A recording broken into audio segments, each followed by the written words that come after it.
What's up guys, Houndish here, and today we are jumping in with some Destiny 2 updates straight from Bungie, because of course it's TWID Day, so we get Bungie's weekly update. We'll round up everything Bungie have to discuss there, as always. Some things related to Festival of the Lost. Bungie have actually fixed a couple of issues, so we'll talk about that and all of the other things Bungie have updates for today. So, as always guys, I hope you enjoyed the video, and if you do, be sure to get subscribed, as we've got plenty more Destiny stuff to talk about in the coming weeks. For now though, let's get into it. And initially, some updates regarding Festival. Bungie said that they identified an issue causing 2023 versions of Festival weapons to be awarded from activities and vendor focusing. And that's why some of the roles hadn't been updated to the new stuff this year, but they have said since that the issue is now resolved, all Festival of the Lost weapon drops, including focusing and decoding at EVA, will drop as the new 2024 weapons with their respective perks. Although a strange side effect, they do say due to the updates, the icon of the Braytech werewolf at EVA will display as horror story, but it is intentional that Braytech werewolf drops from this source. So a bit of a random one there, but keep it in mind, and I'm sure Bungie will fix that icon shortly.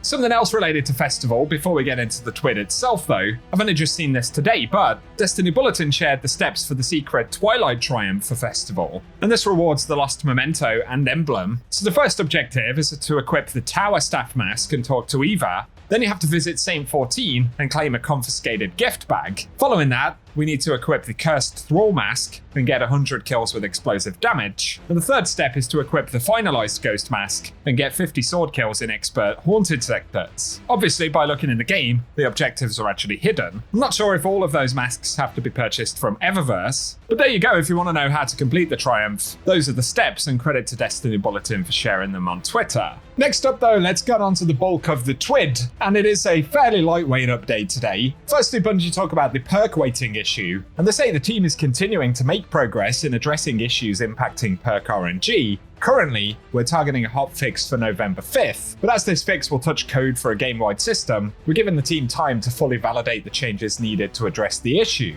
In the long term, we're looking at a few options, not only to thank many of you for your data crunching, but to get some weapons in your hands that had perk rolls with lower RNG chances than intended. First and foremost, we found a fitting emblem deep within the vaults that almost seemed destined to this, and that's the Conquerors of Infinity emblem. They did provide the code for this a few days ago, but in case you missed out on it, you can see it on the screen and it's linked in the TWID, which I'll put in the description box. But they have said additionally we're looking at some opportunities to get fun loot in your hands at a later date. Not only will our RNG systems be fixed up, but you'll have more opportunities to snag some roles you've been looking for. Plus, we're also looking to have a future deep dive article from the team on this, talking through the investigation and about how interesting this issue has been to dig through on our site. So there we go, it will be fixed. November 5th is the target date, so we'll be getting another hot fix with the reset next week. And I'll keep you posted with more details about that when we get to it. Otherwise in the TWID, in relation to the game itself, we have known issues, so they recognise Bungie names still cannot be changed, and they hope to fix this as quickly as possible, although they've been saying that for a couple of weeks. On top of that, the loadout and mod screens in the character screen are very difficult to access, and menus and subscreens used to change pages no longer allow inputs from a D-pad or arrow keys. The director can no longer be accessed from inside the character screen, and the health bar colours of major enemies have been altered, making it hard to distinguish them, and minor enemy health bar colours. Plus, sometimes the final boss in Vesper's host doesn't spawn and players are forced to wipe for the encounter to start. There are a couple of other Vesper-related ones there too. Hopefully, a couple of those fixes will make their way into the update next week, but we'll simply have to wait and see. And now, before we round up the final bits from the TWID this week, there have been a couple of additional things related to Destiny Rising that have come out in the past couple of days. The alpha for this game is going to kick off this week on Friday 1st of November, so as they advertised, players have been able to sign up for a chance to get into that alpha. My biggest disappointment for the alpha itself is that it's US and Canada only, so I guess rip the dream for me. But Destiny Bulletin shared a list of 11 leaked heroes for Destiny Rising, and interestingly, some of these we do recognise from Destiny in general. So character names include Wolf, Ikora, Saladin, and then there's Jaido, Finala, Yolda, Kabir, Atal, Estella, Gwyn, Wetu, Sunlong, Maru, Ningfei, and Tan. I'm probably saying some of those names horribly, but of course strong focus on Iron Lords like Yolda, Kabir from the Vault of Glass, and familiars from the tower like Saladin and Akora, Otherwise, some of the characters are brand new, so it's going to be interesting to see what that's all about and how much sort of lore there is. Destiny Bulletin also shared an image demonstrating freely switching between first person and third person mode in Destiny Rising, as we'll be able to switch on the fly. Also, we can see the HUD and the sort of control layout for mobile devices there as well, which is interesting. So like I say, I'm really curious to see how this plays out. I wonder if we'll get our first taste of what microtransactions could look like in this game as well with the alpha drop-in, but let us know if you've managed to get access to that. And I'll link Destiny Rising's website down below if you still want to attempt to sign up. It'll be a very interesting moment for the franchise in general when we get to learn more about the game and actually see it, so give us any thoughts below. But here on to the final roundups from the TWID.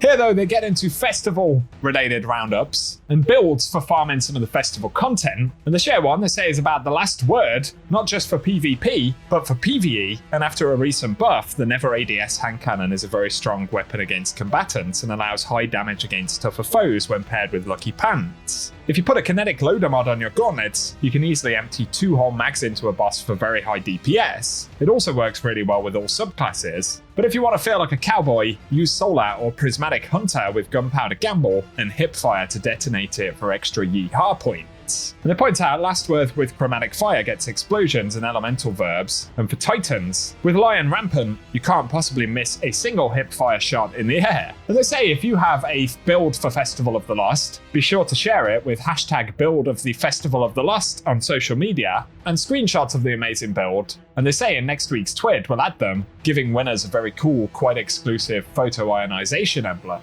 So if you fancy sharing some of your neat builds, you can do that on social media, which is kind of cool. And additionally, they say we can grab an exclusive festival-themed emblem, and if you gift a sub to your favorite Destiny streamer on Twitch during Festival of the Lost, you'll be able to grab the Ghosts in the Dark emblem. Do it now before the spooky sheets come out at night. And they give us an image of the emblem as well. It is actually a pretty cool one, so if you support any folks over on Twitch, you'll need your Bungie account linked and things like that, but again, details are in the TWAB. And otherwise, they share a Headless Ones t-shirt, which is pretty cool. It's a Bungie reward, so of course they have to be purchased via the Bungie store. And for today, they also point out they're doing a Halloween edition of the Bungie Bounty for Good, which is closing out the recent Hurricane campaign. So that stream is live at the time of this video going live, and if you watch for 90 minutes, you can earn the Nature of Truth emblem, which we can see on screen right here. Otherwise, for TWID, they share a bunch of very cool festival pumpkins that Guardians have submitted. So I'll let those play out as we end the video. For the moment though, that is the roundup for Thursday, so a bit lighter than what we've been accustomed to in the past few weeks, especially with new content launching. I imagine one of the next things they'll really speak about will be Act 2. We'll potentially get a live stream for that like we've seen previously, so we might get the first indications as to when that will be in the next couple of weeks, but for today, that's what we have to speak about. So share your thoughts as always in the comment section. If you've enjoyed the video and found it useful, a rating below very much helps us as well. But otherwise, I appreciate you tuning in, and I hope you guys have an awesome day.